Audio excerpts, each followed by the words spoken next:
তো আবার চলে আসলাম। সামনে আপনারা যেটা দেখছেন সেটা এরকম যে আপনি গাঁথা গর্ত বা খন্দর অথবা আপনার যে একেবারে ঝোপঝাড় দেখছেন, তো এগুলো কিন্তু এরকমটাই ছিল। বিশাল বিশাল অট্টালিকা যেগুলো দেখলেন, সেই জায়গাগুলো এরকমটাই ছিল। এবং ওই যে দূরে যেটা দেখছেন, একটা ছেলে ছোট করে দেখা যাচ্ছে, একটু যদি জুম করি তাহলে হয়তো বা দেখা যাবে ছেলেটাকে। ঠিক সেই জায়গায় কিছুটা দিন আগেও যেটা করেছি সেটা এরকম যে এই পাশটা দিয়ে আমি নিজেই হেঁটে চলেছি এবং কিছু গৃহপালিত প্রাণীও ছিল।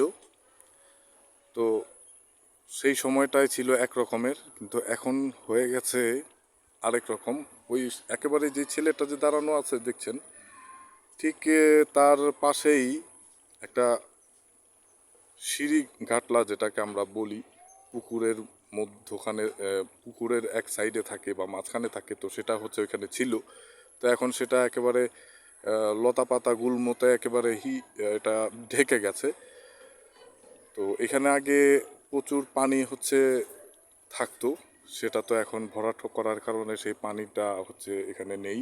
যদিও এখন যে সময়টায় আমি এই ভিডিওটা ধারণ করছি সে সময় বর্ষাকাল চলছে, এখানে থই থই পানি থাকার কথা, কিন্তু আসলে এখানে ওই রকম পানির কোনো চিহ্ন বলতে যেটা দেখতে পাচ্ছেন এখানে, যদি যেই পানিটা দেখছেন এটা কিন্তু বৃষ্টির পানি যথাসম্ভব, কারণ এছাড়া এখানে পানি ঢোকার কোনো সুযোগ নেই। তো আগে ছিল এই এই সময়টায় বর্ষাকালে থই থই পানি এখানে থাকতো, এবং আমরা কিন্তু কোষা নৌকা বলেন অথবা ডিঙ্গি বলেন, সেটা দিয়ে কিন্তু আমরা এখানে ঘুরে বেড়াতাম।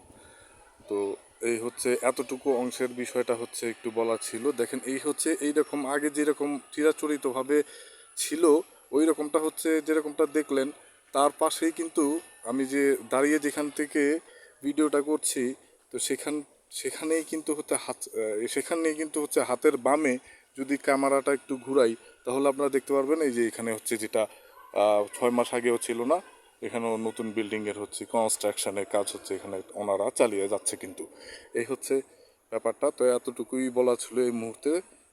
ধন্যবাদ। বলছিলাম সুমন সালোয়ার পেজ থেকে।